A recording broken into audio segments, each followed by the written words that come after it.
마가 10장 21절입니다.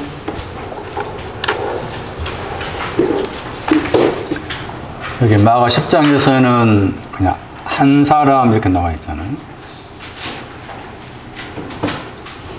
마태 19장 가면은 마태는 청년이라고 합니다. 안에서 보다.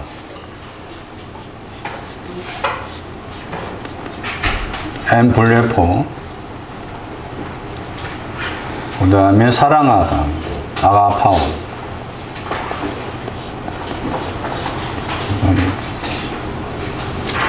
구분을 지어야 되는데, 사랑하는 것은 모든 것을 지켰습니다. 모든 것을 지키다. 그 모든 것이 이제 앞에 말씀에서 간음, 살인 쭉 나오죠. 이렇게. 모든 것을 지켰다 하는 거기에 대해서 사랑한다는 거예요. 요한복음 3장 16절. 세상을 사랑했다는 거예요. 세상이 뭘까? 모든 것을 지킨 사람. 세상, 우리가 알고 있는 세상이 아니에요. 모든 것을 지킨 사람을 사랑했다. 아가파오. 안에서 보는 것은 앞에 말씀 가야 돼.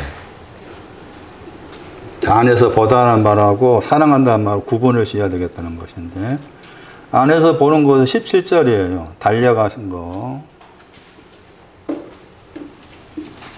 달려가다. 그 다음에 무릎이란 말 나오고, 무릎 더하기 떨어지다. 떨어지다 약간 다르게 말하면 넘어지다. 무릎이 넘어져 있다. 그것이 안에서 보는 겁니다. 무릎이 넘어져 있는 거. 달려가는데, 달려간다는 게 잠언 18장 10절. 5장 9장 24절 이하에 보면은 여기서는 썩지 않을 면류관, 상 받는다. 그 표현 나오죠. 달려가는데. 여기서는 의인이 달려, 의인. 의인이 망대를 향해 달려간다. 달려가는. 달려가는 게 아무나 달려가는 것이 아니지. 그러니까 이 구절을 생각하면 의인인 거지. 종려나무. 달려가다가 이제 무릎에 문제가 생긴 거예요. 달려가면 그 목적지가 있을 거 아니에요? 그 목적지가 이제 하나가 부족하다고 했잖아요? 하나가 부족하다고 했죠? 그게 하나가 이제 목적지인 거죠. 하나가 부족하다고 했을 때, 이 하나가 목적지라. 펜이. 근데 달려가다가 목적지가 하나를 향해 달려가는데 무릎이 지금 넘어져 있는 거예요. 그랬을 때 무릎은 히브리어로 송축하다. 감사하다. 찬양하다. 이게 무릎이라는 단어의 뜻이에요. 우리가 알고 이 무릎이 아닌 거예요. 히브리서 12장에서 그래서 무릎이 연약하다고 했잖아. 히브리 12장 11절이나 12절 말씀에 연약하다. 그게 중풍병. 이거 어떻게 해야 되냐? 이렇게 세운다고 했잖아. 그 말 나오죠. 이렇게 세운다. 그러니까 아직 이렇게 세운 이 신앙이 아닌 거지. 이렇게 세운 이 신앙이 이제 여기 hen이야, hen. 히브리 12장에서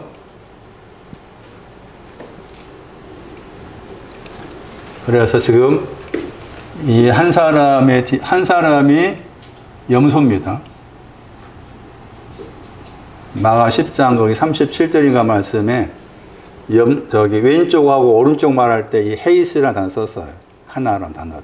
그러니까 왼쪽에 하나, 오른쪽에 하나라는 그 헤이스라는 단어가 여기 마가 10장에서 이 사람 언급하면서 한 사람 언급한 거예요. 마태 19장도 마태도 이 헤이스를 쓴 거예요. 그러니까 한 사람이라는 말은 왼쪽에 와 있는 염소라는 거지. 왼쪽에 와 있는 염소의 신앙. 제가 숙제 내줬잖아요. 한번 해보라고 했잖아요. 두 사람은 숙제 내줬고. 느헤미야 8장에서 오른쪽에 속한 사람의 신앙, 왼쪽에 속한 사람의 신앙 언급하면 사람 이름이 나와. 그 사람 이름을 찾아가 보면은 왼쪽에 속한 사람의 신앙이 이렇구나. 예? 오른쪽에 속한 사람의 신앙이 이렇구나. 이렇게 알 수가 있는 거예요. 근데 그것을 왼쪽과 염소라고 했을 때, 그 염소 그러면은 그냥 부정을 생각하잖아요. 근데 결국 부정이 아니에요. 왜냐하면 왼쪽에서 오른쪽 가거든. 신앙에. 왼쪽에 갔다가 왼쪽에서 오른쪽 가는 것이지, 왼쪽 안 가고 오른쪽 갈 수가 없어. 왼쪽, 나는 염소가 안 될라 한다. 안 돼. 그건 틀렸지. 염소가 돼야 돼. 누가 15장 말씀에서. 장로인 마다들은 뭐 달라겠어, 아버지한테? 안 줘. 아직 염소 새끼를 줄 수 있는, 염소 새끼 왼쪽에 신앙이 오지 않았다는 거예요. 그런 뜻이라, 그게. 그러니까 그게 다 그 의미가 있는 거예요. 그러니까, 그래서 이제 마태 25장 말씀에서 양과 염소를 합쳐가지고 뭐라고 그래요? 모든 민족 그랬잖아요? 모든 민족 이방이냐? 딱 둘밖에 없어. 그렇잖아.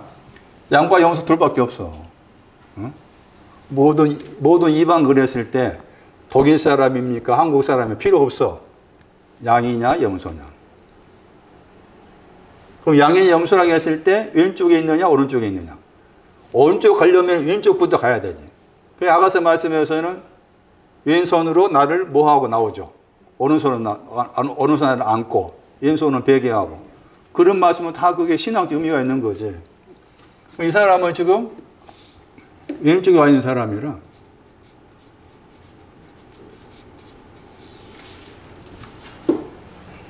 그래서 안에서 보다라고 했을 때 여기 지금 마지막에 오기 전이잖아요. 마지막에 오기 전. 그래 보는 거잖아요. 여기 무릎 떨어졌다가 마가 4장으로 가면 이 사람이 어떤 사람이 되는 거예요?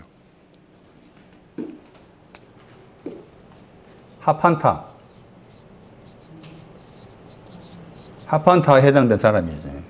이렇게 연결되는 거죠, 이렇게. 무릎 떨어진다 신앙이 마가 8장인가겠죠? 8장 25절 맞아요. 하판타가 누구라겠어요? 모든 창조가 뭐라겠어요? 로마서 8장 21절. 마가 16장에 그것을 해석을 잘못해가지고 그냥 아무나 붙잡고 하라는 것이 하고 있는데 그건 성경을 잘못 알고 있는 거다. 그런 정리가 필요합니다, 지금. 히브리 12장 12절이었고 무릎 이사야 35장 3절이었어요. 무릎에 대한 성경 구절. 달려간다 단어에는 향해서 달려가다, 향하여. 그러니까 향한다는 말은 목적이 분명하다 그 말이죠. 목적이 분명하다. 자, 오늘 말씀은 이제 제가 또 바쁘니까 마음이 바쁘니까 어려서부터라는 말 다시 설명합니다.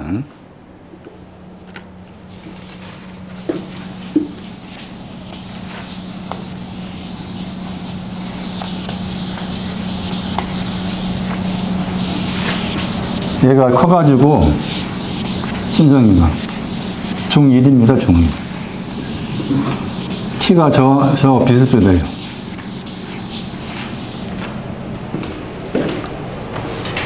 가문을 좋아하는데 전에 어렸을 때 반응하고 좀 이제 다르지.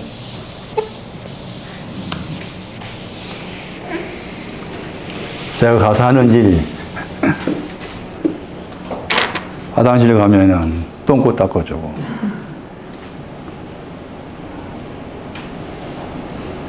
돌아서면은 기가 막히지. 할아버지 말도 못하고. 제가 속에서 여러 가지 거 있어가지고 지금 헛되다 하는 것이 잡혀 있습니다. 지금.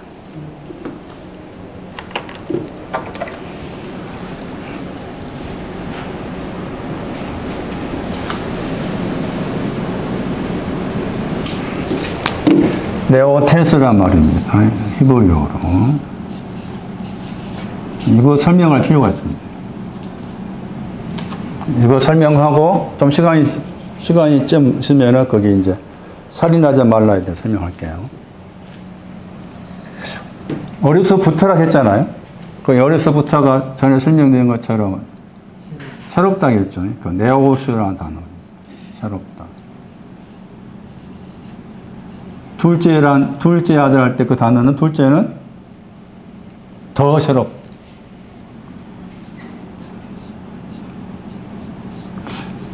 야, 그러면 그 둘째가 그냥 새롭다가 이해해요. 새롭다가. 어려서부터가 새롭다. 그 둘째는 더 새롭다를 추구한 사람이에요. 둘째는. 그럼 그냥 새롭다가 있고 또 더 새로운 거 있다 그 말이잖아. 이 단어를 가지고 다시 한번 둘째 아들의 그 신앙의 어떤 사상의 의미를 볼 필요가 있어요. 그런데 이제 새롭다 하고서 새롭다 하는 그 어려서부터라는 어려서 번역을 저렇게 했잖아요. 근데 이게 이제 4번 나왔죠. 지난 시간에는 거기 이제 디모데에 가가지고 디모데한테도 말했죠. 바울이. 너의 연소함을 업신여기지 말아라. 그래가지고 그 업신여기다 단을 또 따라가 보니까 그게 이제 하나님의 교회가 된 거예요. 그러니까 여기까지 하나님의 교회인 거예요. 여러분이 하나님의 교회를 많은 사람 많잖아. 저기 창원 중학교 옆에 욕 나오게 한 사람들. 정확하게 하나님의 교회가 성경에서 뭘 말하는지를 마가 10장을 통해 정리를 하셔야 돼. 그래야만이 난 하나님의 교회라고 아실 때 내 마음에서 하나님의 교회는 이런 신앙을 가진 사람인데라고 판단력이 생길 거 아니에요. 그러니까 판단력이 못 생기니까 하나님의 교회에서 왔습니다 하고 자기들은 음악회니 미술이니 뭐니 그 보여준다 하고 막 여러 가지 이렇게 신천지 못지않은 그 사람들이 또 신천지는 또 아주 더 지독한 놈들이고 하나님의 교회는 좀 거기보다 덜하지만 그래도 막 돌아다닌다고.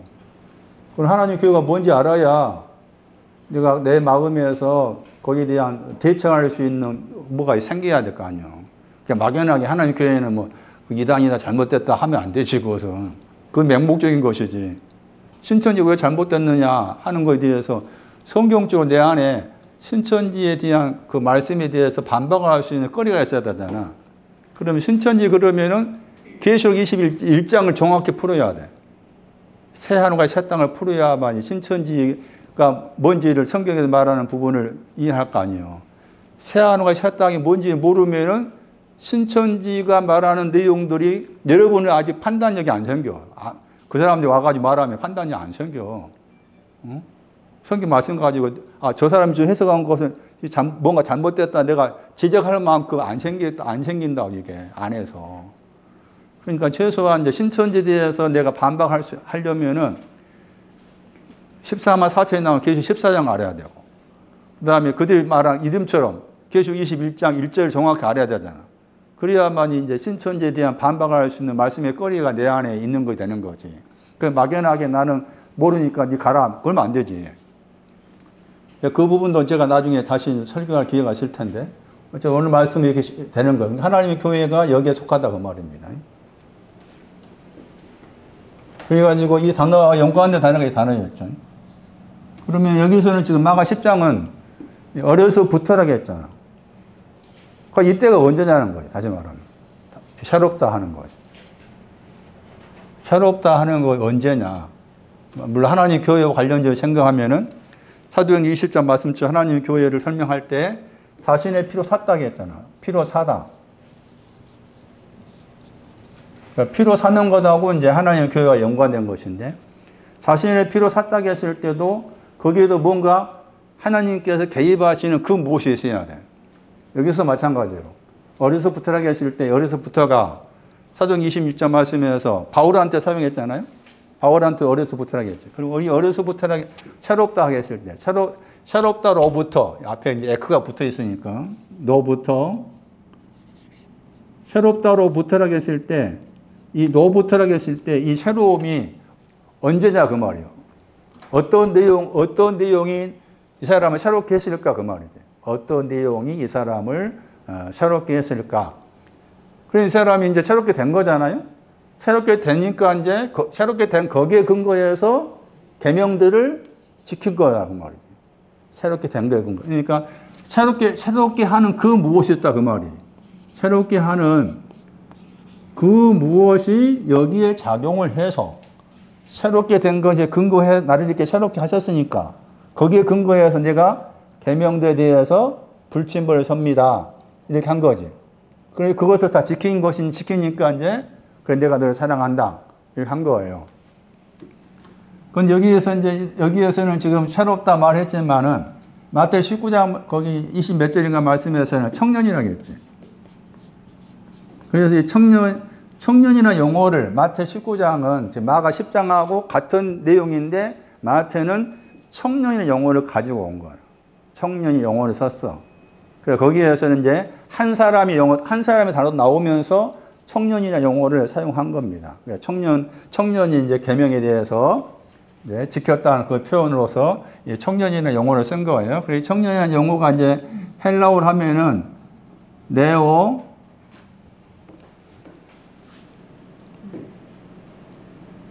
네아니스코스, 네아니스코스. 읽으면은 네아니스코스라고 그래요. 네아니스코스. 이 단어가 청년이라는 단어입니다. 네아니스코스 단어가 청년. 마태 19장 20절. 마태 19장 22절. 요한일서에도 청년의 신앙 언급하며 나온 말씀이 있습니다. 요한일서 2장 13, 14. 중요한 구절이 또 사도행전 2장입니다. 청년의 신앙이 온 사람이 성령을 받아서 해야 될 일이 있는데 그것에 대한 설명 구절이 사도행전 2장 17절에 나옵니다. 우리 번역으로는 환상을 본단 말 나옵니다. 청년의 신앙이 있는데 그 청년의 신앙이 온 다음에 성령이 임하시면은 환상을 볼 것이다 이런 표현이 나와요. 청년이 나옵니다. 청년. 이 청년도 헬라어로 이해입니다. 이해. 네, 새롭다요. 새롭다. 같습니다. 어려서부터. 이게 같은 신앙입니다. 이 단어에서 이해가 왔어. 이해는 형용사, 네오스. 이해는 명사가 되고, 여기는 사람 관계에 사용된 단어입니다. 그러니까 이해하고 이해 다 같은 거예요. 다 새롭다요. 청년도 새롭다, 청년도 새롭다. 그러니까 우리가 하는 청년이 아니라 그 말이지. 부자 청년 할 때 그 청년의 의미가 뭐라고? 새롭다인 거, 새롭다. 그럼 말씀드린 것처럼 새롭다고 했을 때 그 무엇이 새롭게 했다 그 말입니다. 그 무엇이 이 사람한테 와서 그 무엇이 이 사람에게 임해서 새롭게 되었다는 거죠. 새롭게 되었다. 그러니까 부자 청년 했을 때 우리가 겉으로 보면 청년이 또 우리가 같은 사람을 생각하기 쉽잖아요. 그런 의미가 전혀 아니다. 새롭다의 의미다. 새롭다 의미다. 또 한 가지 아주 중요한 단어가 나옵니다. 같은 내용에서 살펴볼 필요가 있습니다. 그게 마태 23장 37절. 마태 23장 37절 말씀에 이 단어도 새롭다입니다. 마태 23장 보세요.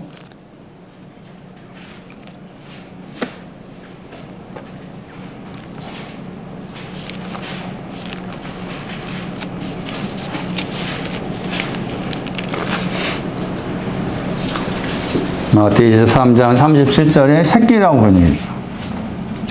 새끼란 말 나오죠.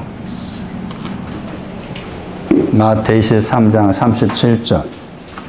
새끼란 말 나와요. 그 새끼하고 자녀하고 같습니다. 자녀를 새끼로 환원했죠. 그리고 여기에서는 배경이 예루살렘입니다. 예루살렘아, 예루살렘아 하고서 새끼라 단어가 나오죠. 헬라어에. 이 단어도 새롭다. 새끼라 단어도 새롭다입니다. 자녀라고 했을 때 하나님의 자녀, 요한복음 1장 12절에 하나님의 자녀를 설명한 중요한 구절인데 영접하는 자, 그 이를 믿는 자들에게 하나님의 자녀들에게 권세 주었다. 요한복음 1장 13절 하나님께로부터 그 자녀는 게나오했다고 했죠. 하나님 자녀는 게나오가 있는 사람 자녀라고 그러는데 그 자녀의 범위를 자녀라고 했을 때 게나오라는 그 신앙의 또 범위가 있는데 어디까지를 자녀라 할 수 있느냐라고 했을 때 새끼까지. 새끼도 자녀라는 그 큰 틀 안에 있는 거예요. 하나님의 자녀입니다. 그 말은. 나는 새끼입니다. 그 말이고. 새끼라는 말은 새롭다. 단어가 새롭다.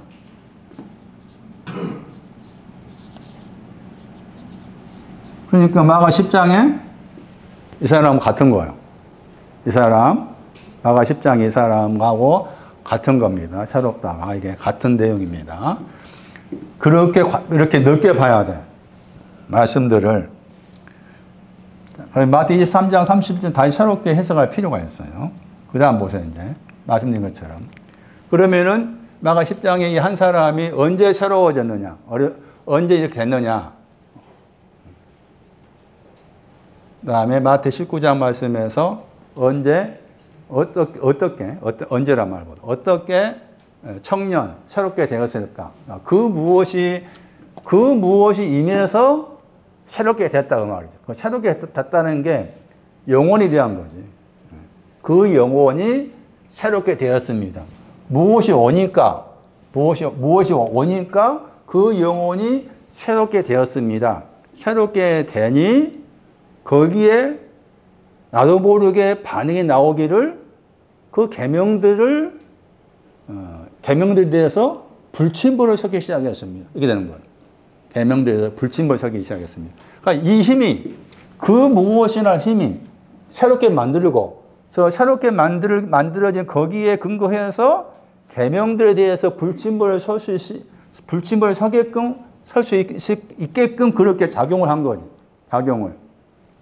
그래서 처음에 말씀드린 것처럼 예수께서 그를 아가파로 사랑했다고 했을 때 모든 것에 대해서 불침을 섰습니다.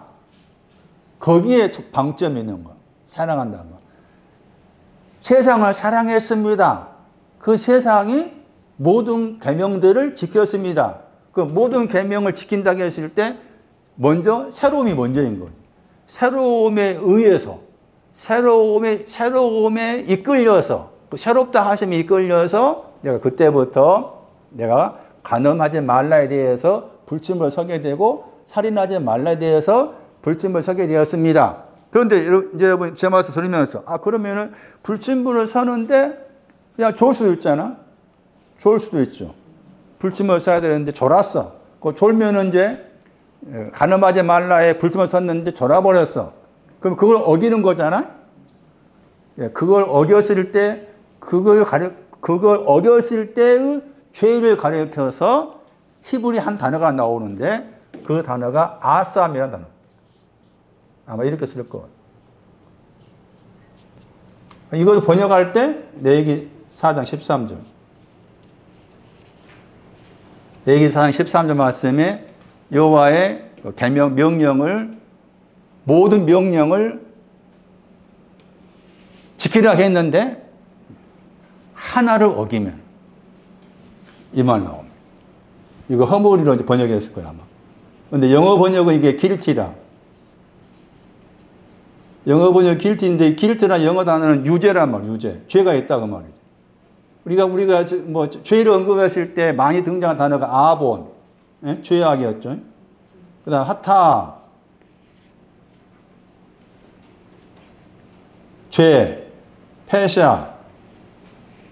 이게 죄를 언급했을 때 제일 많이 나오는 중요한 단어인데 이 단어는 몇 번 많이 안 나온 단어라. 이 단어는 많이 안 나온 단어인데 이 단어가 계명들을 불침벌을 써야 되는데 불침벌을 내가 서지보다 졸았어.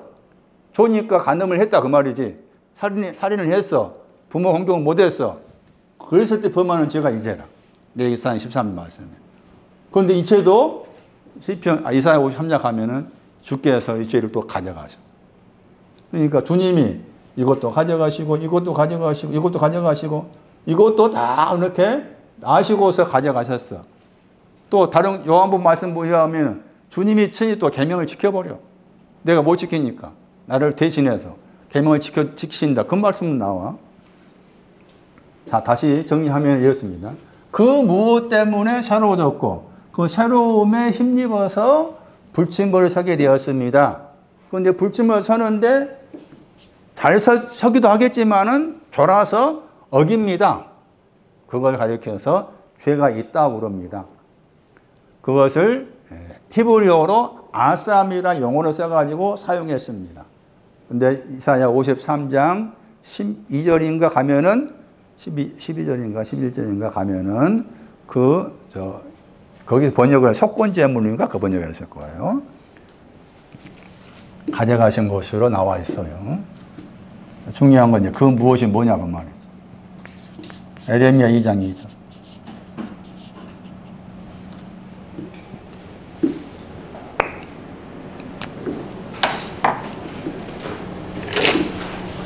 그 무엇이 에레미야 2장 2절.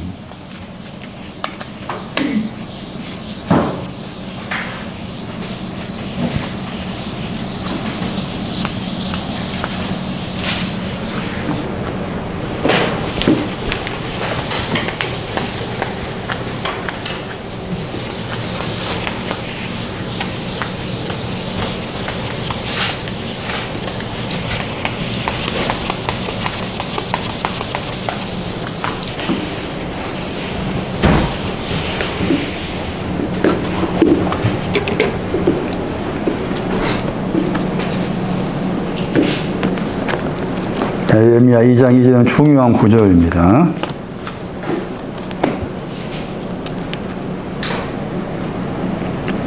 에루살렘한테 한 말입니다. 에루살렘한테.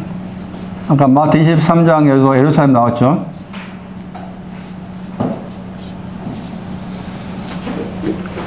에루살렘, 요한계시록 21장에 신부, 거룩한 성, 새 에루살렘, 신부. 에루살렘 그러면 에루살렘에 대해서 에레미야서 말씀에서는 에루살렘을 뭘 하겠는가 하면은 에루살렘 3장 17절인가 보좌. 하나님의 보좌. 에루살렘을 그렇게 요약해서 말했어요. 3장 17절일 거야 아마. 하나님의 보좌라고 여호와의 보좌, 여호와의 보좌, 에루살렘을. 그건 여기에서는 지금 에루살렘에 귀가 있다겠죠. 금이란 말 없고 에루살렘 귀 안에다가 이렇게 말해라 해가지고 에루살렘을 가리키는 그 두 가지 내용이 하나는 1번, 2번. 하나는 번역을 어떻게 했는가 하면은 소년이 나왔죠? 소년. 그 다음에 우이 번역했죠?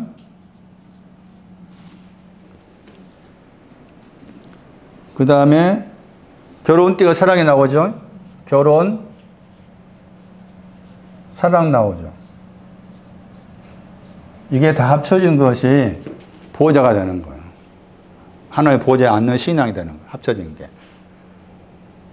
그러니까 요한계시록 21장 말씀에 거룩한 성 새 예루살렘도 줄여 말하면은 이에 거룩한 성 예루살렘도 이에요. 아까 예루살렘한테 마태 23장 37절 말씀에서 예루살렘은 거기도 뭐가 나와요? 새끼 나오죠? 그 다음에 어미가 나오잖아. 날개 아래. 그렇죠. 이 둘 다 합친 거지. 그게 예루살렘이야.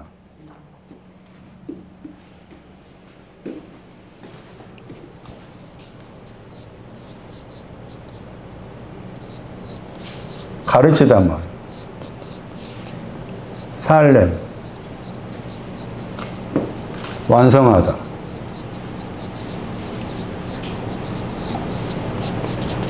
보답하다.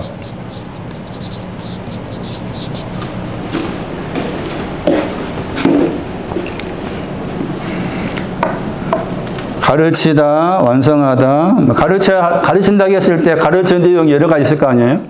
그 중에 또 대표적으로 보면은 시편 25편 8절, 시편 25편 12절.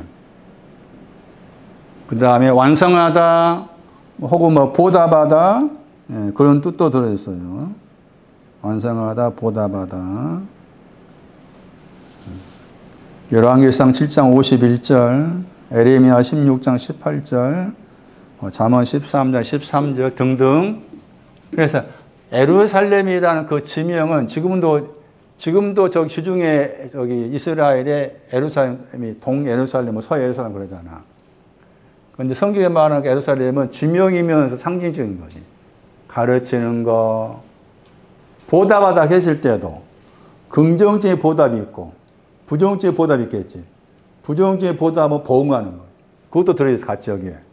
보답한다니까 긍정적인 보답만이 아니라 부정적인 보답은 보응하는 거예요. 완성하다. 이게 이 뜻이 예루살렘의 뜻이라. 그러니까 계시록 말씀이 21장 말씀에서 거룩 완성 새 예루살렘 그러니까 그것을 이제 이렇게 해석 안 하고 문자 구조 생각해서 저 예루살렘 성이 이제 이렇게 그냥 어떤 공간의 개념을 생각한 거지. 공간의 개념을 생각한다. 그런데 그렇게 해석하면 안 된다 그 말이에요. 여기서 지금 예루살렘 언급하면서 자 예루살렘한테 지금 여기 말씀에 귀라고 했잖아. 귀. 예루살렘이 귀가 있단 말이잖아. 귀 안에다가 가서 외쳐라겠지. 귀 안에다가. 그러니까 예루살렘은 지금 가르침을 받고 있고, 그 다음에 뭔가 지금 이제 보답이랑 긍정이 오기 전에 부정인데, 부정적으로 지금 하나님께로부터 보응을 받고 있어. 그러니까 거기에 대해서 귀를 기울여라 하신 거지. 그러면서 귀를 기울인 내용이 하나는 소년 때 우위에 대해서 귀를 기울이고, 결혼 때의 사랑에 대해서 귀를 기울여라 이렇게 하신 거예요. 그러니까 이 우위가 이제 인자라, 헤세드. 우위를 이렇게, 인자를 우위로 번역해서 대부분이 이 헤세드, 한글로 헤세드인데, 헤세드라는, 헤세드, 히브리를 이렇게 씁니다. 그런데 이 헤세드인데, 얘가 번역할 때 주로 인자 번역해. 많이. 인자로. 영어 번역은 다 이렇게 써. 거의 대부분이. 카인드 니에스 해가지고. 친절. 그 약간 다르게 번역하면 상냥하다 뜻도 있습니다. 상냥함. 아름답다 있습니다. 뷰티. 아름다움. 책망의 뜻도 가끔 나옵니다. 책망. 이 헤세드는 저 단어의 뜻이 대부분이 이제 인자로 번역해가지고 영어 단어가 카인드 니스라는 영어 단어 쓰지만은 종종 다르게 번역하면 상냥하시다, 또 아름답다, 또 드물게 책망 그런 뜻을 가진 단어가 헤세드라는 단어입니다. 왜 이 단어가 중요한가 하면은 이 헤세드가 말한 것처럼 이 헤세드가 이렇게 한 거예요. 이 소년이 지금 아까 소개가 마가 10장의 청년, 마가 10장의 어려서부터야. 이 소년의 단어, 히브리의 단어가 마가 10장의 어려서부터 새롭다 그 단어입니다. 새롭다. 그러니까 인자가 새로움을 줬다 그 말이죠. 인자가 새로움을 주었다 이렇게 되는 거예요. 인자가 히브리어의 이 단어가 헬라어로 옮겼을 때 70인여 번역에서 마가 10장에 번역된 어려서라는 번역된 그 단어다. 새롭다. 그러니까 말씀드린 것처럼 청년의 신앙도 새롭다 했잖아요. 그 청년의 신앙이 새롭다고 했을 때 그 새로움을 가져다 준 게 인자라 그 말이죠. 하나님의 인자하심이 새로움을 가져다 주게 되었다 하는 것이에요. 근데 인자라고 했을 때 이런 뜻이 들어있다는 것이고, 그런데 이 단어에 이제 동사가 이제 전에 설명해서 많이 들어봤을 거예요. 동등된 사람에게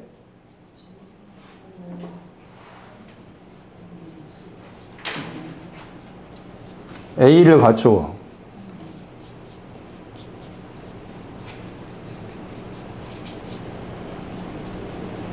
목을 숙이다. 은혜라는 단어는 hen이 은혜고 동사가 이 하나니라는 단어인데, 은혜는 허리를 굽혔다. 은혜가 뭐냐? 하나님께서 나를 향해서 허리를 굽힌 거예요. 그게 은혜입니다. 하나님이 은혜다 했을 때 하나님이 나를 향해서 허리를 굽히시다. 왜 허리를 굽히셨을까? 나를 허리를 굽히셔가지고 들어 올리셔가지고 당신의 자리에 들어 올리기 위해서. 그러니까 은혜란 그 단어를 알고서 은혜에 대한 찬송을 부르는 거라고. 은혜가 뭔지 모르고 부르는 거라고. 부르는 그 감각이 다르지. 생각에서. 그러니까 알고 불러야 돼. 뭐든지. 알고서 해야 돼. 그런데 이 헤세디 동사가 하사드인데, 하사드에는 이런 뜻이 들어있다고 말해요. A를 갖추어서, 여기에 중요한 단어가 목을 숙인다 있지만 이 동등되다는 표현이 중요한 거예요. 인자의 저 의미는 나를 하나님께서 동등되게 대하고자 하시는구나 하는 것인데, 그런데 이 인자가 두 개라. 룻기 3장 10절 보시면은 처음에 인자가 있고, 그 다음에 마지막에 인자가 있어요. 인자가 두 개다. 처음에 인자가 있고 마지막에 인자가 있습니다. 자, 인자와 관련해서 신약 성경 말씀 가운데 마태 9장 13절 말씀이 인자란 단어의 헬라어입니다. 마태 9장 13절은 호세아서 6장 6절의 말씀을 6절일 거예요. 6절의 말씀 호세아서 그 말씀을 인용한 구절인데, 나는 자비를 원하고 제사를 원하지 않다겠죠. 그때 그 자비란 단어입니다. 엘레오스. 그 자비라는 헬라어가 이 헤세드를 엘레오스라는 단어로 바꾼 겁니다. 히브리어를. 그러니까 엘레오스라는 그 우리 보통 자비, 궁유 번역합니다. 자비, 궁유 번역된 그 단어의 뿌리라 할 수 있는 히브리어가 인자의 단어다. 그래서 이 말씀에서는 뭘 배우라 한 거예요? 자비를 배우라고 했잖아? 히브리어를 하면 인자를 배우라 그 말이죠. 그 배우다 단어가 제자입니다. 그러니까 지금 여기서 이용록이가 나는 주님의 제자입니다라고 말할 수 있는 근거가 있어야 된다. 그럼 내가 주님의 제자입니다라고 말할 수 있다면 뭔가 나는 지금 인자를 배우고 있습니다. 그 사람이 오늘 여기서 주의 제자예요. 주의 제자. 이해되세요? 그 제자라는 단어의 동사가 배우다야. 제자는 배우다야. 제자라는 단어의 동사가 배우다. 가서 제자 삼으라 했을 때도 그 단어가 거기 제자라는 단어에 아마 동사일 건데, 제자라는 단어에는 배우다 뜻이 들어있다. 그러니까 주님의 마태 5장, 6장, 7장은 제자를 위해서 하신 말씀이에요. 배우고자 한 사람. 그럼 내가 먼저 배운다고 했을 때 우리가 학교 들어가면 배워야 될 건 많잖아. 지금 산수나 영어 쓴 거 아닌지 모르겠지만 수학을 배운다. 산수를 배운다면 1, 2부터 배워야 되잖아. 그러면은 마찬가지로 내가 주님의 제자로서 무엇인가 배워야 될 텐데 무엇부터 내가 배워야 됩니까? 라고 했을 때 인자부터 배워라는 거지. 그러니까 이 말씀 우리가 계속 생활 속에 적용을 시켜야 돼. 생활 속에서 계속 인자를 배워야 돼. 인자가 이렇게 해준 거니까. 인자가 이렇게 만드신 거예요. 인자가 아니면은 새롭게 될 수가 없어. 인자가 나를 이렇게 만드신 거야. 예루살렘 가운데 첫 번째 부분이라 할 수 있는 소년의 헬라어가 청년, 그 다음에 어려서부터라고 했을 때 새롭다 뜻을 가진 그 단어다. 그러니까 인자가 와서 새롭게 된 것이고 그 인자심에 근거해서 내가 이제 계명에 대해서 불침벌을 서게 되었다 하는 것이에요. 자, 그럼 여기 이제 예루살렘은 또 그래서 이제 여기서 인자라고 했잖아요. 이 인자는 이제 여기 눕기서 가면은 처음에 해당이 돼. 처음에 해당돼 인자라. 그러면은 그 다음에 가야 될 것이 뭔가 하면은 여기 가야 돼. 여기에 지계표가 있는 거지. 예? 지계표가 있어. 이 결혼이라고 했잖아. 결혼 번역했죠? 한 번밖에 안 나온 단어. 다르게 번역하면은 신부야, 신부. 이 단어를 따라가면 신부가 나와, 신부. 신부.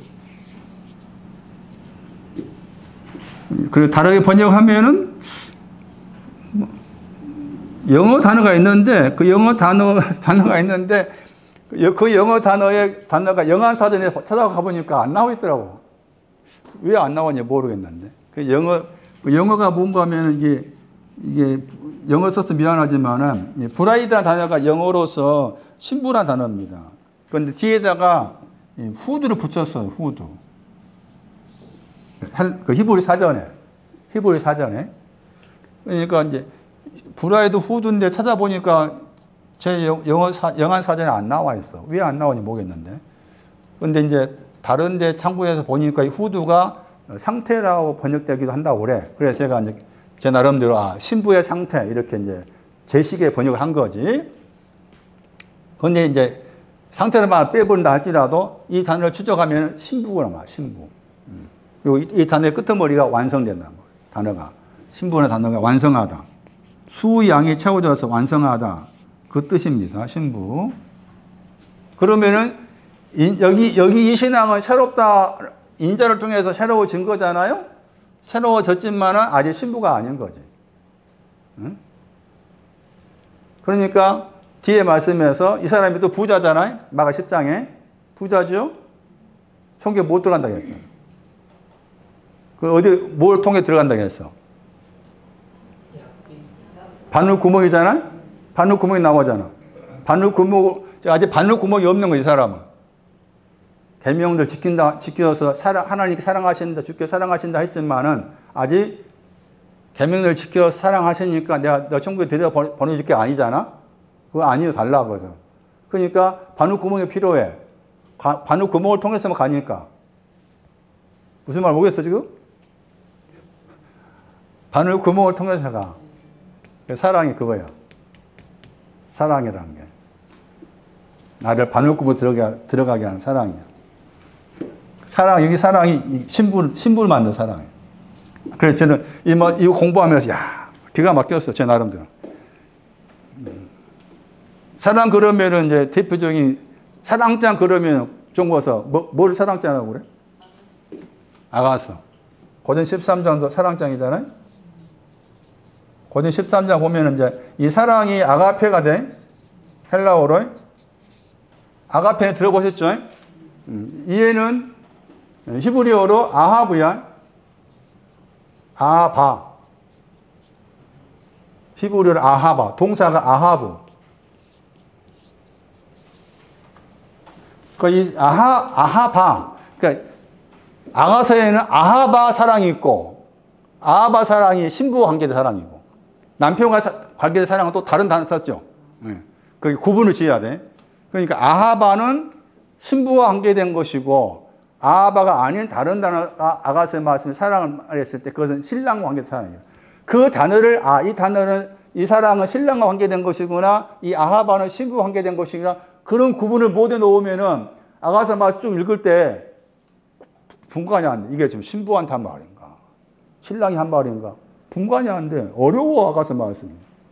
그런데 구분을 딱 짓는다면은 아하바냐, 거기 신랑의 사랑. 자꾸 해도 잊어버립니다.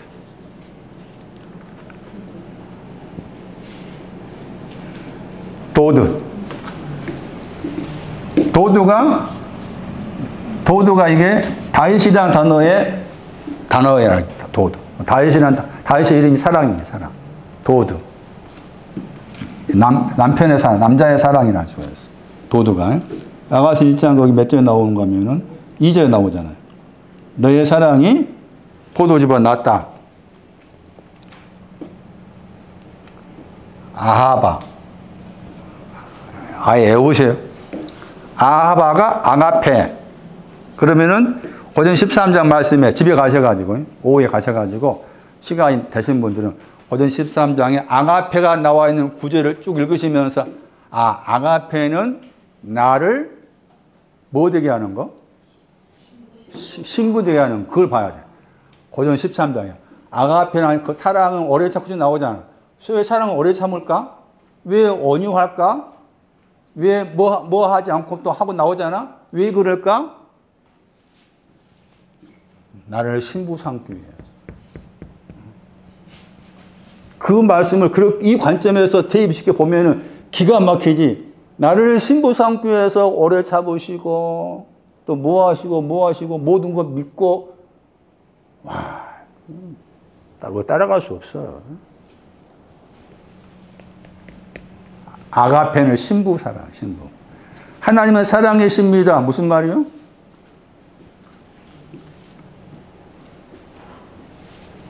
신부로 만드신 사랑입니다. 그럼 아가페가 명사잖아? 아가페는 명사예요. 아가파오, 새로운 사람을 사랑했다. 아가파오는 동사잖아? 그래서 동사가 나왔을 때는 명사보다 여기서 동사가 더 낮은 위치로 봐야 돼. 그러니까 아가파오는 크게 두 가지지. 뭐가 더, 왜 두 가지일까? 아가파오, 동사가. 사랑한다가. 새로운 너를 사랑했다고 했잖아? 청년을 사랑한 거죠. 마태 19장 생각하면. 청년을 사랑했어. 새로움을 사랑했어요. 그런데 이 아가파오라는 단어를 썼을 때 청년을 사랑했어.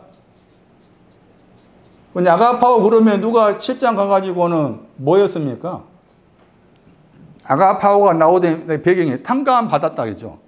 탕감 받은 것에 근거해야 사랑한 거지. 탕감 받은 게 근거예요. 그 말도 중요한 겁니다. 누가 7장 42절 이하에 의하면 탕감 받은 거에 근거해 사랑합니다. 사랑하죠.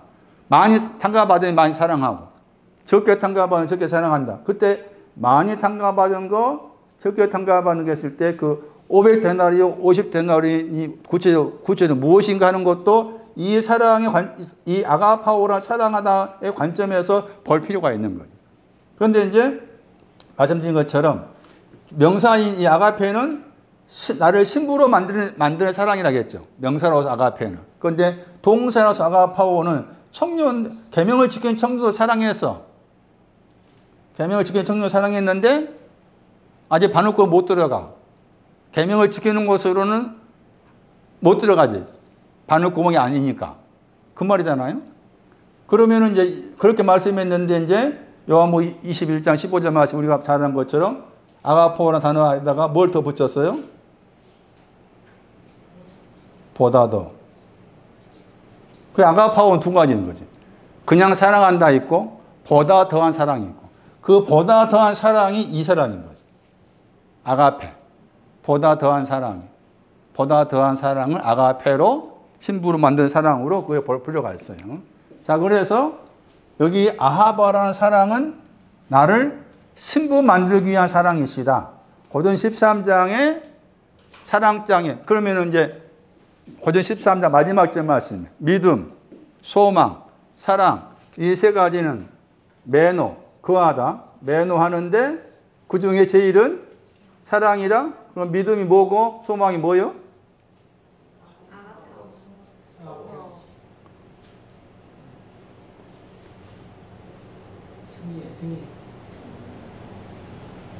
청년,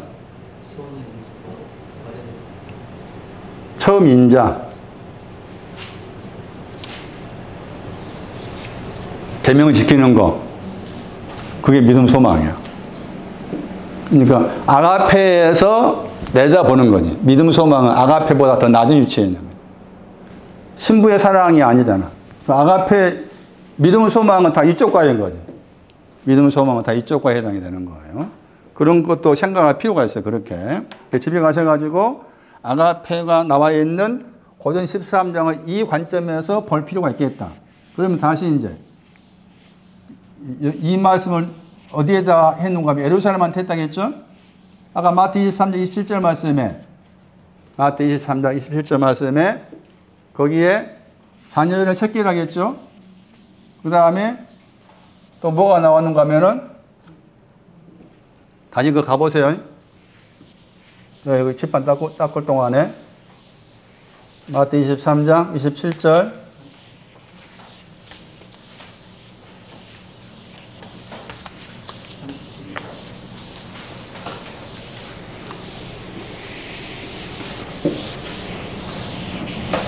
예루살렘 예루살렘아 새끼가 새롭다 자녀 그 다음에 나온 말씀이 무슨 말씀이에요?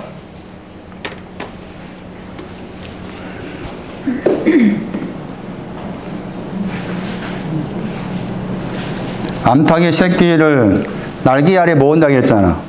에? 마태 23장 37절에 마태 23장 37절 새끼 다 상징성이라니까. 상징적인 것을 이 단어를 통해서 풀어가야 되는데 저쪽에 흔히 말하는 이단이라는 사람들은 이렇게 못 풀고 그냥 자기 생각에서 새끼가 이렇다라고 해석하는 것이 많아. 그러니까 제가 종종 당신이 그렇게 그 구절을 그렇게 해석하는 근거가 무엇이냐라고 되물어야 되는 거예요. 새하늘과 새 땅이 신천지라고 했을 때 그러면 새하늘과 새 땅을 신천지라고 해석할 때 그들 나름대로 그 해석하는 뭐가 있을 거 아니에요. 그렇다면 그 근거가 그들 나름대로 제시한다고 했을 때 그 근거를 제시한 새하늘과 새 땅은 성경에서 나와야 되잖아. 그 성경에 안 나오고 자기가 나름대로 생각한 것으로서 해석하는 거지. 그게 대부분 다 그러한다 그 말이지. 그러니까 그런 말에 대해서 우리가 현혹되면 안 된다는 거라. 현혹되면은 여기도 마찬가지야. 겉으로 보면은 암탉이 나오잖아. 에? 암탉이 새끼를 날개 아래 모은다고 했잖아요. 예루살렘한테 한 말이죠. 새끼가 뭐라고 했어 그러니까? 에? 자녀고 새롭다 했잖아. 다시 에레미야 2장 2절 가야지. 새끼가 뭐야? 인자야. 새끼가 인자. 새끼가 인자라고. 첫 번째 인자. 그 다음에 암탉이 날개 아래 모았다고 했잖아요. 암탉이 날개 아래 암탉이 나오잖아. 암탉 날개. 암탉이 날개를 가지고 있는 거잖아요. 그 암탉이 가지고 있는 날개가 뭐예요? 에? 아가페, 아하바. 저 이 말씀 보면서 지금 에레미야 2장 2절에 소년, 우리 번역은 소년 때 인자라고 했잖아. 우위라고 했잖아요. 그 우위가 온 사람을 신부로 만들기 위한 사랑으로 이게 덮으려 하는데 뭐라 합니까? 원하지 않아. 기가 막힌 거야. 에? 이렇다니까. 에? 여기 있으면 이 갈 것 같지? 안 되는 거야. 이 말씀 보면. 여기 있으면 이리 갈 것 같잖아요. 여기에 다, 아이고, 됐네라고 빨리 안주한 거예요. 빨리. 야, 다 됐어, 이제. 아이고, 힘들다. 여기가 오는 것도 힘들었는데, 이제 됐다. 여기 새로워졌네. 아, 내가 계명을 이렇게 지켜왔으니까 이제 됐네. 하고 여기에 이제 안일, 퇴보. 잠언 1장 32절 말씀처럼 이렇게 하고 싶어. 그러니까 이렇게 해도, 이렇게 하고 해서 원하지 않았다 하죠. 원하지 않았어. 이 모으다 하는 것 하나가 24장 가면 그게 택하신 사람이야. 택하신 사람. 그 택하신 사람이 이게 또 신부고 택하신 사람이 여기 해당된 사람이야. 여기 해당된 사람. 응? 원치 않아. 그러니까 이게 기가 막힌 거지. 이게 암탉이 날개 아래로 모은다. 저게 이제 저게 따지면 이렇게 뭐야 저게 바늘구멍이야. 바늘구멍. 암탉이 날개 아래 모으는 것도 바늘구멍이라. 응? 날개는 우리가 알고 있는 날개가 아닌 거지. 응? 날개. 룻기서 2장 12절 날개야. 여호와 하나님 날개라고. 여호와 하나님. 여호와 하나님 날개. 그러니까 이 구절도 그렇게 봐야 되는 거예요. 그러니까 지금 여기 마태 37절 말씀에서 힌트가 된 단어가 뭐였어요? 새끼라는 단어였잖아. 예? 이 새끼라는 단어가 헬라어를 추적해 보니까 새롭다였고, 그 새롭다와 관련된 그 단어의 단어의 그 무리 속에 어려서부터 청년이 다 같은 내용이라 그 말이에요. 그것을 찾지 못하면은 이거 해석하기 어려운 거예요. 그리고 에레미야 2장 가야만이 이것이 암탉이 날개를 모은다. 제가 무슨 말인지 알게 되는 거예요. 그래서 새끼라는 단어도 새롭다와 관련된 단어를 할 수가 있다. 청년이 그러했어요. 청년이. 숙제. 공부해 보세요. 저는 이거 공부하면서 욕 나왔어요. 욕 나와가지고, 야, 뭐 이렇게 어렵게 만들어갔어. 남보석이니, 뭐 녹보석이니, 보물에 대해서 이렇게, 왜 이런 설명했을까? 욕 나와, 욕 나와. 어렵게 하지 말지. 왜 이렇게, 뭐 한다고 이렇게 했지? 욕 나오다가, 아이고. 속에서 푸퍼푸 하다가 거실에 가가지고 팍 누워가지고 천장 쳐다보면서 한심한 거야, 이거. 요한은 그 환상이 그 요한복에 계시록 나오거든. 어렵지 않게 썼을 텐데, 왜 나는 이것을 어렵게 이렇게 풀면서 이렇게 혼자 힘들어 할까? 천장 쳐다보면 진짜 한심하다. 지금 40년 가까이 보고 있는데, 아직도 이렇게 헤매고, 아직도 갈 길이 이렇게 뭐니, 진짜 한심해 죽겠네. 그러다가, 그래, 안 되지. 그래도 이제 풀어야 되지. 해가지고 막 찾아보고, 겨우겨우 실험해가지고 풀었어요. 환상이 뭔지. 계시록 4장 3절. 집에 가서 공부해 오세요. 환상이 계시록 4장 3절에 나와요.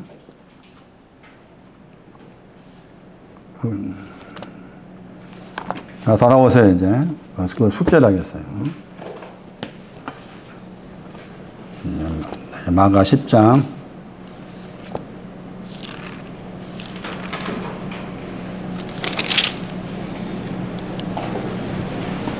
살인하지 말라, 이제. 살인하지 말라란 말이 무슨 말인가? 정리하면, 간음하지 말라, 간음이 뭘 하겠습니까? 간음하는 것이 그 몇몇 구절은 꼭 기억하셔야 한다겠죠.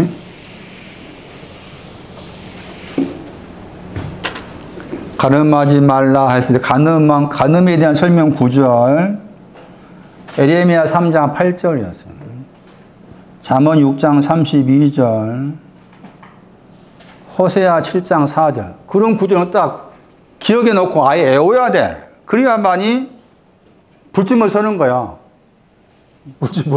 불침을 서는 그거야. 그 구절 앞에 불침을 서야지.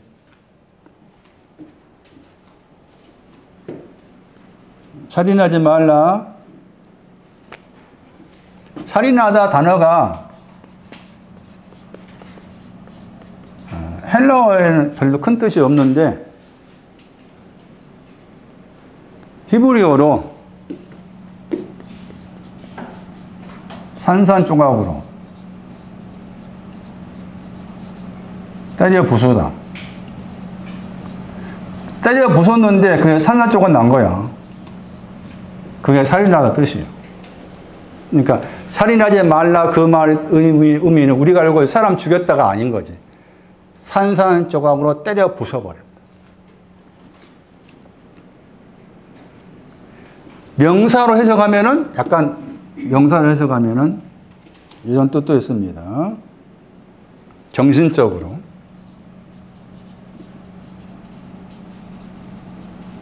좌절시키다.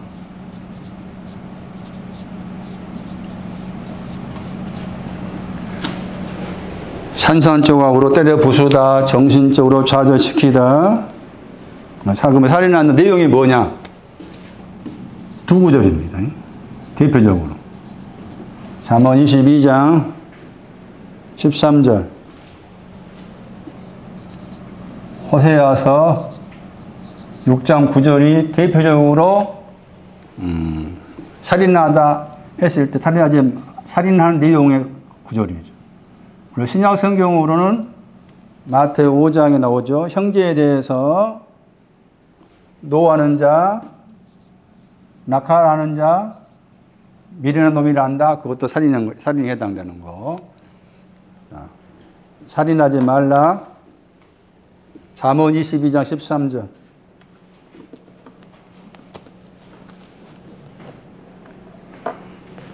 의외로 계명이 중요하더라. 정확한, 이제 흔히 말하면 십계명이라 할 수 있는데, 여기에서는 이제 십계명 전체가 안 나와 있고,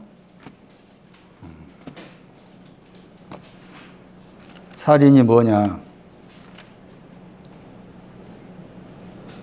때려 부수다, 산산조각 나게, 찢어버리다, 상처나게 하다, 어기다,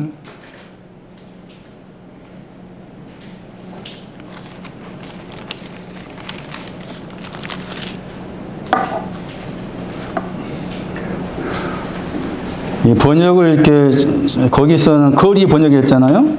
앞에는 밖에 나오고, 그 다음 말씀에 거리란 말 나오고, 거기에서 나가면 찢기겠다 나오죠? 찢기겠다 저 다음에, 나차흐라. 읽으면.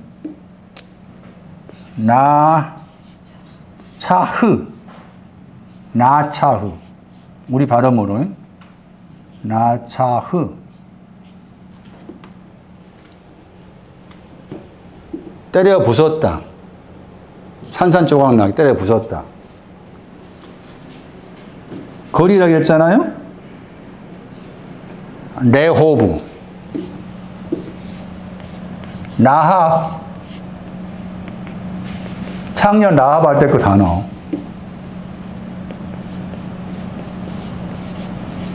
창세기 26장 22 시편 4편 1절 시편 144편 14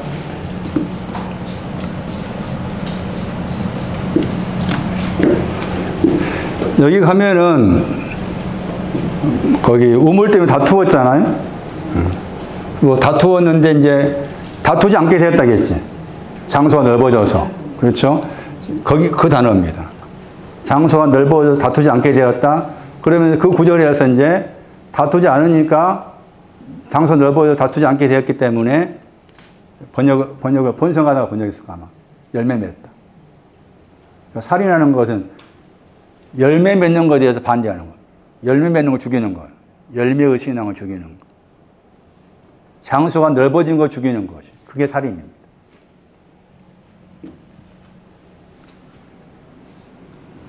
같은 내용인데 다른 표현입니다.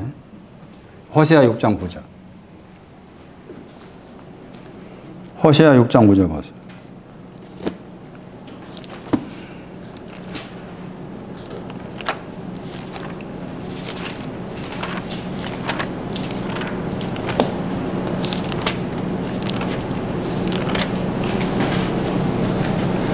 제사장의 무리가 제사장이 나오고 제사장의 무리가 세겜 길에서 살인했단 말 나오죠.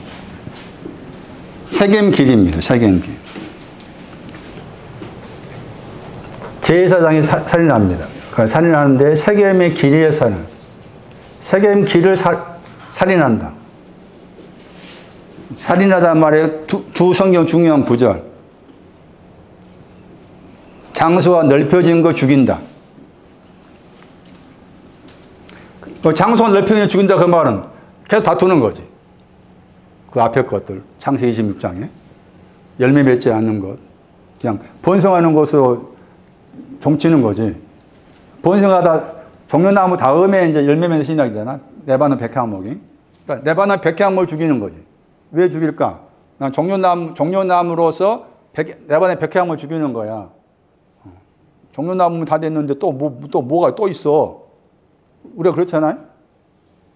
뭐가 또 있네. 그런 식으로 그게 죽이는 거지. 살인하지 말라. 여기는 세겜길. 세겜이라고 했는데 세겜이 어깨란 말이고 어깨라고 했을 때 그 영어 번역을 잘한 거예요. 콘센트라는 번역을 했죠. 영어 번역.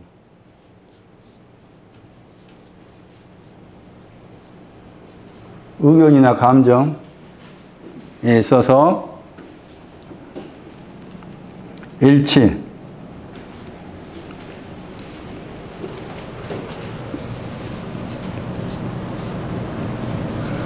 영어는 동의, 허가의 뜻도 있으면서 동의하다, 허가하다 이 단어가 이런 뜻도 있습니다. 의견이나 감정이 일치하다. 단어의 뜻은 근호하는데 네, 사용된 실리를 보면은 이사야 22장 세겜이 어깨를 말한다. 어깨라는 단어 뜻에는 동의, 허가의 뜻도 들어있다. 여기 호세아 6장 9절에 영어 번역은 잘한 거다. 이사야 22장 22절에 어깨가 나오고 어깨의 내용이 어깨에 뭐가 있느냐? 다윗의 집에 열쇠가 있습니다. 저걸 죽이는 겁니다. 다윗의 집에 열쇠를 죽이는 거예요. 신약으로는 누가 15장 5절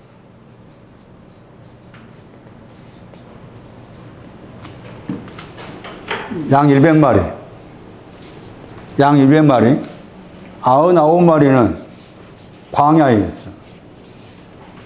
한 마리 잃어버렸어요. 한 마리 잃어버려가지고 찾았지. 찾아서 어깨 위에 그만 나오죠. 거기 어깨가 나옵니다. 잃어버린 양을 찾은 곳이 어깨입니다. 어깨. 그러니까 한 마리 잃어버렸다고 했을 때 잃어버린 그 내용이 어깨라는 신앙에 대해 잃어버렸다 그 말이에요. 그 어깨가 이해입니다. 이사야 22장 22절. 이사야 22장 22 중요한 계시록 3장에 나와. 3장일까 아마. 주께 다윗의 집을 언급하면서 11명 5사람이 없고 5명 10사람이 없다. 그런 표현 나오잖아. 계시록 3장 몇 절에 모르겠는데 거기 나와요. 그래서 어깨가 그런 의미입니다. 99마리는 의인이라고 했잖아요. 이게 의인이야. 광야 있죠? 광야 교회. 99마리는 의인이 막 광야 교회예요. 광야 교회. 광야 교회란 말 나왔기 때문에 그러는데 광야 교회. 또 무슨 교회였어요? 하나님의 교회. 또 무슨 교회? 장자 교회. 히브리 12장. 그러니까 교회라는 말은 불러냈다고 했잖아요. 나를 불러내서 내가 광야에 있었다. 나를 피로 불러내서 하나님의 교회가 되었다. 그 다음에 장자교회. 장자는 그 단어 속에 틱토가 있어요. 틱토. 그래서 여기 9절에 살인하다 그 말은 이걸 말한 거죠. 그러면 마태복음 5장 여기 가면은 형제에 대해서 노하했다. 그 형제가 예수님 형제야. 예수 형제에 화를 냈다. 예수 형제에 대해서 낙하라 했다. 예수 형제에 대해서 밀나다 머리라 했다 했을 때 그 예수의 형제는 세겜이 있는 사람. 예수의 형제는 넓어진 거 있는 사람이에요. 그 사람에 대해서 화를 내고 했을 때 그걸 또 살인한다고 나와 있지. 살인하다. 그래서 이 구절도 살인 관계에서 참고할 필요가 있겠고 이 두 구절은 살인하는 내용을 설명한 구절이에요. 세겜의 길에 대해 살인하고 장소가 넓혀진 거 죽이고. 다시 돌아오세요. 도적질. 도적질 설명했잖아요. 지난번에는 에레미야 23장을 설명했죠. 다른 구절 가지고 설명하면은 도적질과 관계해서 나온 내용 가운데 잠언 9장을 볼 필요가 있습니다. 도적질하지 말라 무슨 말이냐? 말씀을 도적질하지 말아라. 말씀을 도적질한 사람은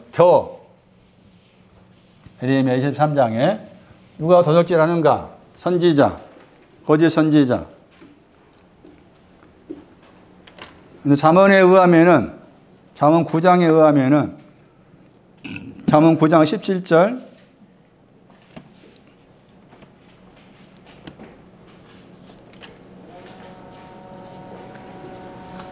물을 도적질했다고 했죠.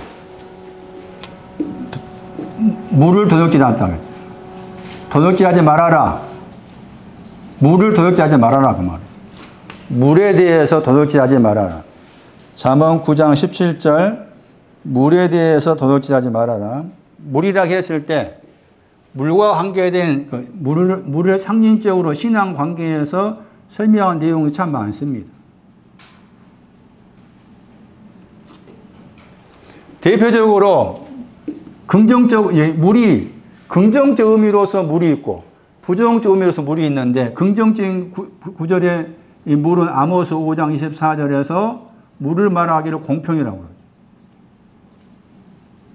이사야 12장 3절인가에서는 이 물이 구원의 우물대에서 물을 기른다고 해가지고 물을 구원이라고 합니다. 이사야 12장 3절. 그런데 또 이 물이 시편 그러니까 이제 요한복음 4장 말씀에서 나는 살아있는 물이라고 했을 때, 생수라고 했을 때, 그 살아있는 물이라고 했을 때 당연히 당신 자신이 살아있는 말을 빼버리고 물이라는 말 썼다 그 말은 그거 다 긍정이겠지. 살아있는 생수라고 했을 때. 그런데 이제 물이라고 했을 때 이 물이 또 78편 16절에 의하면은 이 물이 셀라라는 반석에서 나와. 셀라.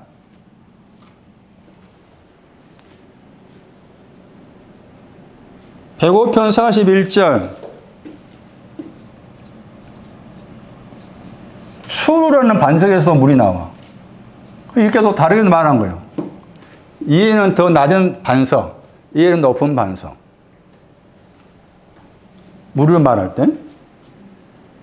그런데 또 이게 부정적으로 말했을 때 이게 시편 18편 12절. 시편 18편 12절에서는 흑암이라고 해요. 물을.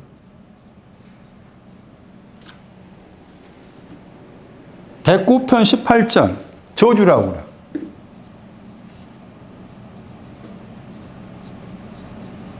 그러니까 이렇게 다양하게 많은 뜻을 가지고 있다 그 말이잖아요. 그랬을 때 흑암을 도적질한 것도 흑암을 도적질하다 단어가 또 속이다 뜻도 들어있으니까 흑암에 대해서 저주를 도적질한 거지. 셀라라는 반석에 나온 물도 도둑질하고 추루라는 반석에 나온 물도 도둑질하고 구원도 도둑질하고 공평은 도둑질하고. 그러니까 성경에서 말하는 도둑질하지 말라 그런 말의 의미가 우리가 알고 있는 도둑질 개념이 아니다 그 말이에요. 그건 지금까지 여기 십계명이라는 말 안 나왔지만 계명들을 말했을 때 대부분 다 도덕적 잣대와 윤리적 잣대를 가지고서 대입을 시켜 생각했다. 마찬가지로 아까 제가 궁유라고 썼잖아요. 자비. 그 자비 궁이란 말도 그 기독교의 그 자비가 마치 불교에서 말하는 자비와 같은 것을 생각하는 사람 많아. 그 목사들도 그렇고 신부도 그렇대. 웃긴 놈들이야 그놈들. 왜 기독교의 자비가 불교의 자비와 같아? 돈 놈들이야 그놈들. 욕나와. 모르면 가만히 있지. 보세요. 물도 이렇게 많은 거 내용이 있어 이게. 응? 그러니까 이제 창세기 1장 가시면은 하늘 위에 물, 하늘 아래에 있는 물, 또 궁창에 있는 물. 왜 물이란 말을 다양하게 썼을까라고 했을 때 이 개념 가지고 살펴야 돼. 한 가지 뜻이 있다, 한 가지 뜻이 있는 거 아니다, 그 말이에요. 우리는 늘 단답형을 좋아해요. OX. 그렇잖아? 지금까지 우리가 학습 때 했던 거 단답형이야. OX. 천국이냐, 지옥이냐. 다 단답형을 생각해. 이 내용 구조가, 생각의 구조가. 이 틀을 깨야 돼. 응? 단순 구조의 그 틀을 깨고서, 아, 물이 이런 다양한 뜻이 있구나를 살펴야 돼. 그러면서 도적질 하지 말라, 그 말은 이거 도적질 하지 말아라. 이해. 이런 뜻이라 그 말이지. 그러니까 도덕적인 잣대로 대입을 시켜 생각하면 안 된다 하는 거예요, 지금.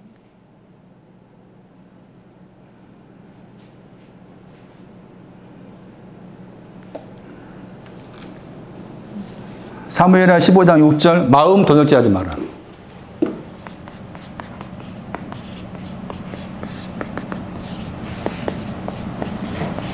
그 마음을 도적질한 사람이 나옵니다. 제 기억으로 압살롬이 넣힐 거예요.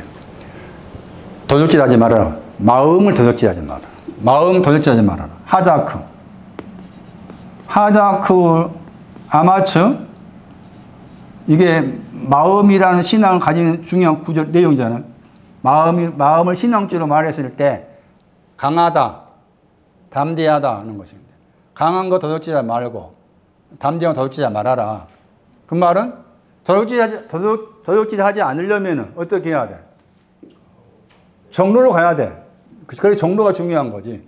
정로로 가서 내가 드디어 하자크가 되려면, 하자크 아마치잖아. 하자크를 가지려면은 그 이사야서 35장 3절에 의하면은 하자크가 오기 전에 손이 어땠단 말 나와.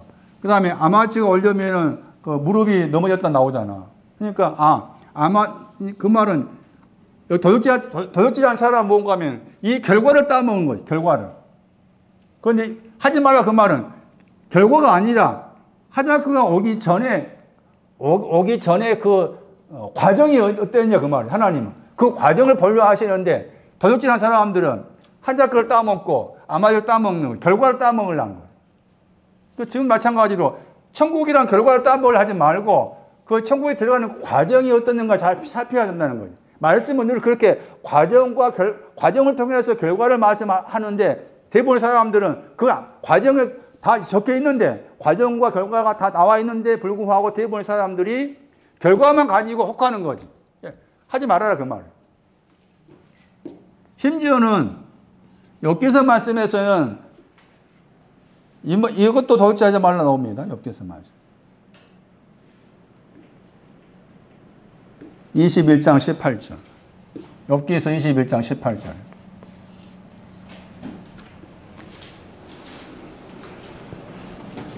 이것 보고 마칠게요. 욥기서 21장 18절.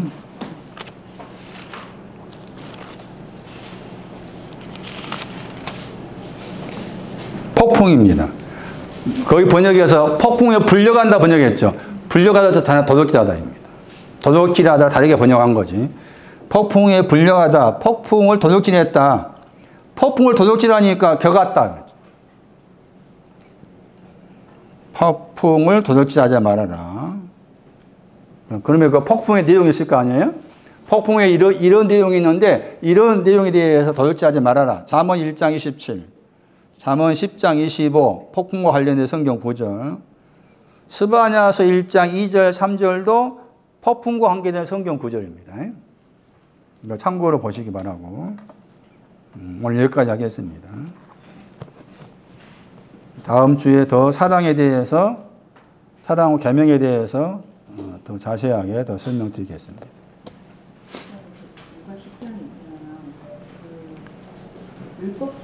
율법사도 똑같은 질문 했잖아요. 뭐서의 영생을 왔냐. 거기에서 쭉 설명하는 지금 인자에 대해서 설명하는 거는 지금 여기 누가 10장에서는 그러니까 두 가지 인자를 다 지금 얘기하는 거예요. 마가 10장은 이 이제 어려서부터 지켰고 그리고 나서 이제 두 번째 인자에 대해서 얘기하는 거예요. 마가 10장은 두 번째 인자.